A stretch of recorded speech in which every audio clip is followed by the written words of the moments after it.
beautiful people, welcome to my channel again. If you're new here, my name is Zainab and I'm Oluwatosin, CEO of Opidiva Ushers and Events. If you're new here on this channel, we talk about weddings, relationships, makeup, breakups, anything, everything in between that space of love. We give wedding inspiration. So if that sounds like something you're interested in, hop on the train, let's go. So in today's video, we are going to be looking at wedding planning from the bride's perspective. This is wedding planning without a wedding planner. Let me just put this out there. If you know you're not getting a wedding planner for your wedding, please get a D-Day coordinator. I'm begging you in the name of God. If you don't want your wedding to be catastrophic, it's true. And if you don't want to be stressed, because at the end of the day, all your makeup self. Don't say, oh, that day it's your day, it's your big day. You're supposed to be relaxed. Yes. Don't say my mommy's sister is going to coordinate the wedding. Fine, your mommy's sister can coordinate it. Daddy's sister can coordinate it. No, not coordinate it. Daddy's sister can help out. Mommy's sister can help out. Your sister can help out. But let there be somebody you can hold accountable to those things that are going to happen on your wedding day. That is why they are called D-Day coordinator. So they are going to go with you, go through the whole wedding planning process with you, although their job is just strictly going to be on that day. I don't know if I'm making sense. Yes, right. They also used to have vendors meetings. Yeah. So that's what I'm saying. They will go with you to meet vendors, even to source venues, just to get accustomed with the whole wedding planning process. But they don't really do so much, you know, until that wedding day. That's where they wear their work gown.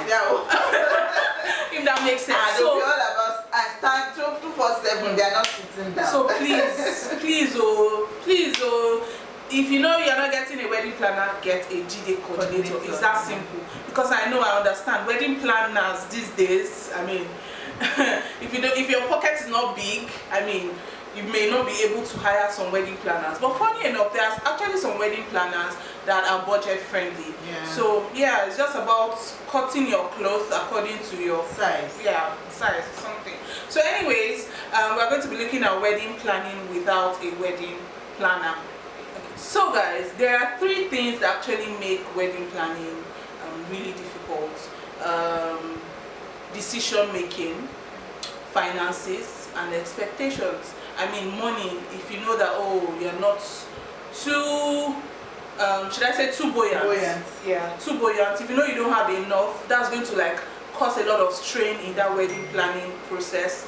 Secondly is a lot of emotions, because there's emotion from you, there's emotion from mommy, there's emotion from daddy, there's emotion from hubby, partner to be, there's emotion from left, right, center. There's emotion from everywhere. From his family. Thank you. There's emotion from his family. So I mean, there are a lot of emotions. So how are you able to deal with those emotions? So that makes wedding planning, you know, a whole lot difficult, because you want to please this person, you don't want to offend this person. It's a lot. And finally, expectations, because oh, you want your wedding to be so beautiful, so you're probably putting a lot of pressure on yourself. You don't want to make mistakes, because I mean, you want to do this right, you don't want to make any mistakes, so there's a lot of pressure on you. So you're trying as much as possible not to let that pressure overwhelm you, if that makes sense. So those three things actually make wedding planning you know, really difficult. Maybe I'll do an extensive video on that, but for now we're going to be focusing on wedding planning without a wedding planner. Okay. So the first thing, guys, that we need to do, and I'm going to be talking about it mostly or mainly, Opidiva is just going to be supporting me, you know, she's just going to be pushing me up, and actually plan my wedding myself, so I mean, I can relate. So that's why I'm going to be talking about that. So firstly, number one is strategies. By strategies, I mean you're sitting down with your partner, people that matter.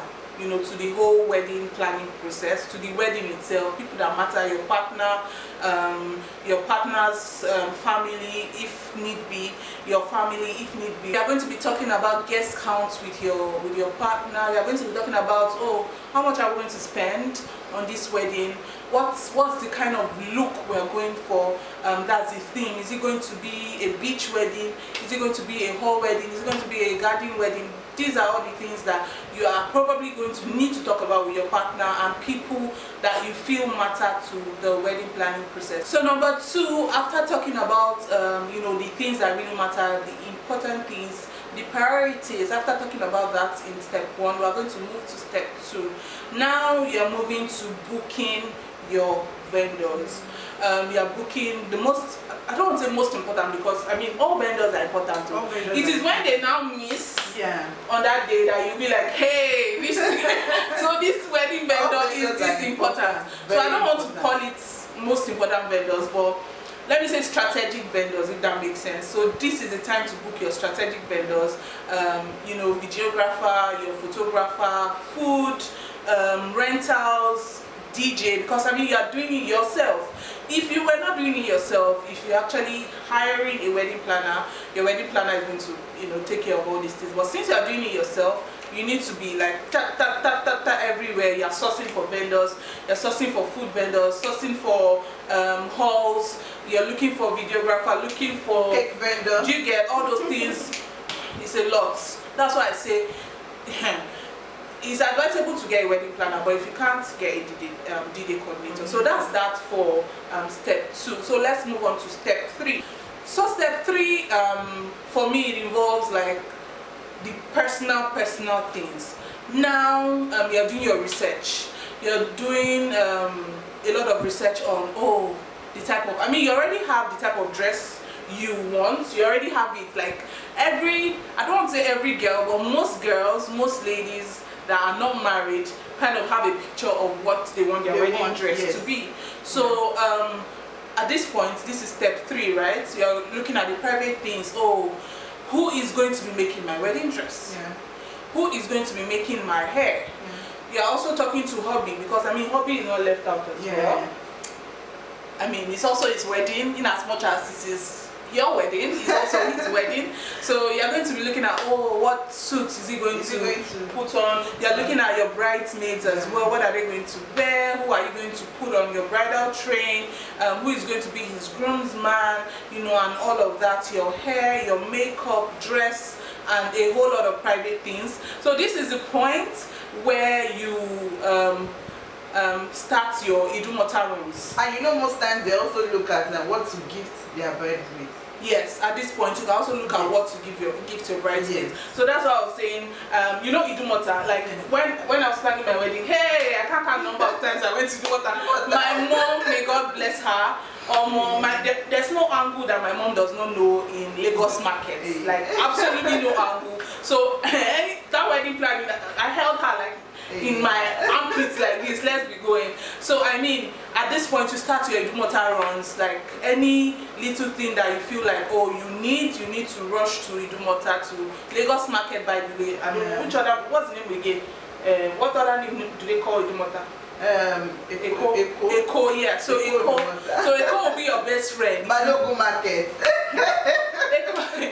Eco. You know, Balogun market, you get the best fabric you want there. Since you are not hiring wedding planner, Eco is going to be your best friend though that period, because there's no wedding planner to do all the runs for you. Your vendor is not going to do all the runs for you, because you are doing, like, it's basically DIY. So you have to DIY to the last. So yeah, that's that for step 3. Step 4, we have confirmations and finalize. Is there any word like finalization or just finalize? I mean, you are calling your wedding vendors to finalize. You're probably you know, making down payments. Booking them to be very sure, okay, oh, this is my set date. They're giving them like a certain date. This is my wedding, gong. This is the venue I'm using, exactly. So they have what to work with. These are the colors of the day, so that the decorators will know what to do, what to buy, you know, and all that. So finalize confirmations for step 4. So moving on to step 5, guys, confirmations.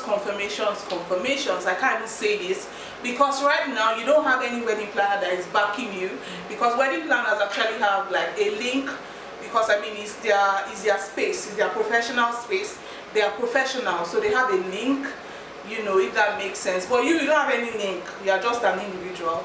You are not a professional, so you don't really have anything to hold on to. So that's why you really have to be on their necks. You have to confirm, finalize.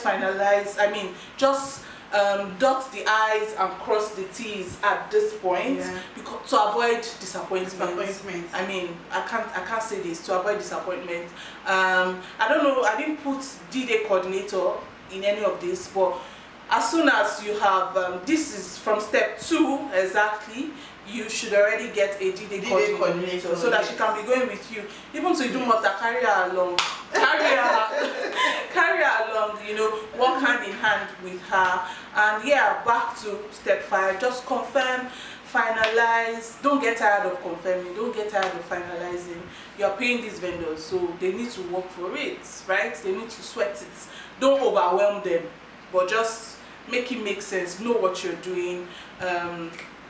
Do your research to know that, okay, you know, I'm on the right track. Finalize, confirm, finalize, confirm, finalize, confirm,